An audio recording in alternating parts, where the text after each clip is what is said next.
Okay, been waiting for this moment. I get to play mad scientist and make an evil elixir to kill the mold and the rot in the wood. And that is going to be comprised of propylene glycol and the stuff called Timber Professional insecticide and fungicide. And I've been using this kind of stuff for years. And it seems to work. Kills rot as far as I can tell. Doesn't fix rotten wood.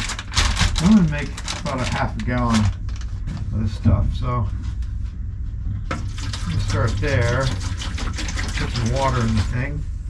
I'm going to open this stuff. I'm wearing the mask because I don't really want to breathe it. Probably should be wearing gloves. Where are my gloves?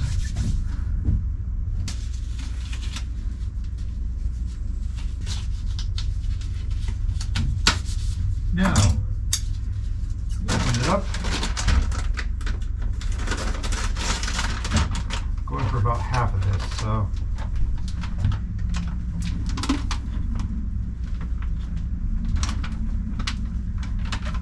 That's about half.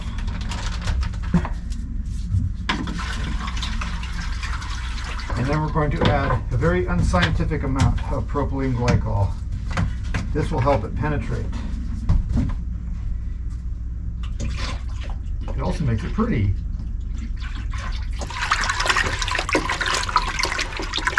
Yum yum. And after stirring it, we get our spray bottle, the Zep Professional sprayer. Then I get the funnel, not the best funnel, but I'm using the other funnels for something. And I attempt to pour it into the container without causing a big problem.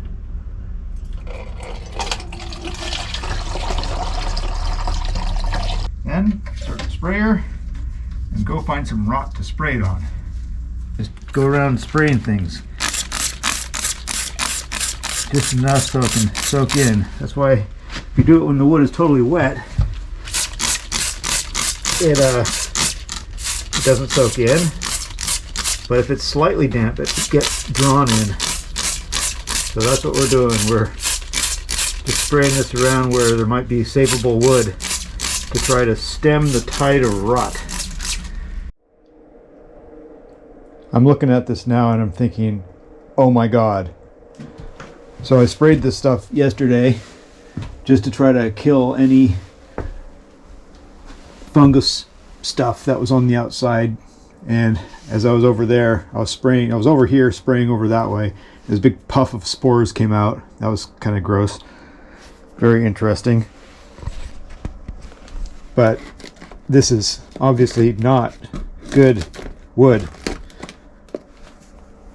And there's lots of it that is not good wood. This thing over here is called chine log. This is the chine log. And it's pretty soft. Yeah, it's as in there's nothing there. There's something crawling around in there. Little creepy crawly critter thing.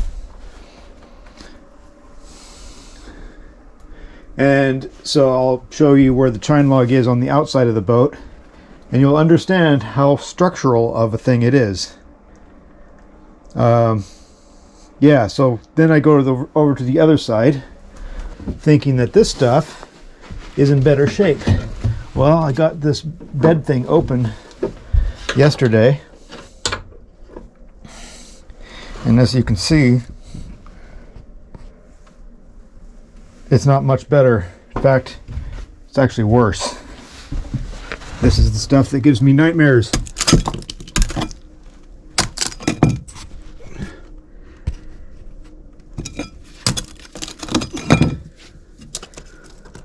So this is kind of what holds the boat together. One of the major things.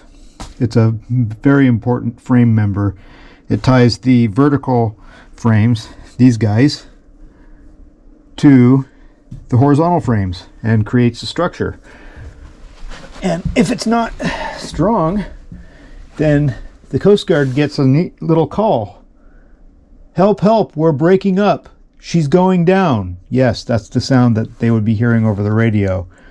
Sir, state your position. Wet. Yeah, I don't know.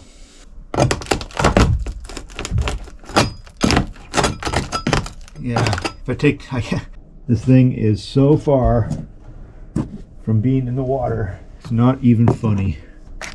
Is it wet? They say if the... Well, it doesn't feel wet, but it sure is soft and gushy. I don't know what to say. I'm really disheartened by this. Here we are on the outside of the boat. This area right here is what I'm talking about. The chine log is two 2x4 type material things screwed together, and then each frame that goes across and that goes to the stringer, those are rotten too, by the way, and these all connect the frames which go around the boat. So a frame goes down and across, and that just is repeated as ribs that go all the way down the boat. And then there's another set of stringers that goes along the sides. Anyway, those are what tie all of the frames together, and if they're weak, then the boat can break up. Breaking up is bad. One of the nice factors about the way this is constructed, though, is you've got two sheets of 3/4 inch marine plywood laminated basically with overlapping joints, and the plywood has a huge amount of shear strength, so that also takes a lot of the pressure or the torsion off of the chine log and the stringers and other longitudinal members. It's up for me to decide if I know enough about this, or do I have to turn to the internet.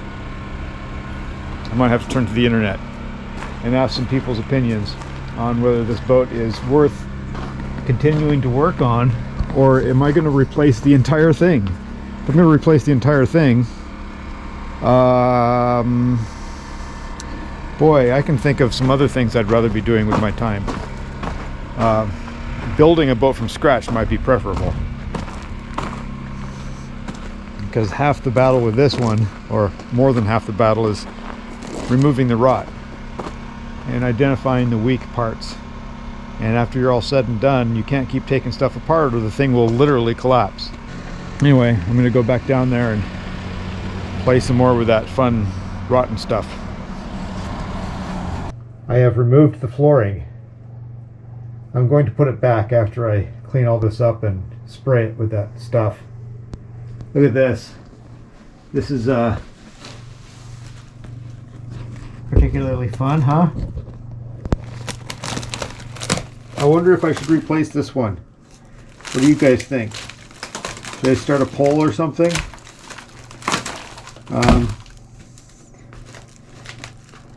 That's really horrible. Hey, spider. Hello, little spider. I'll send that thing outside.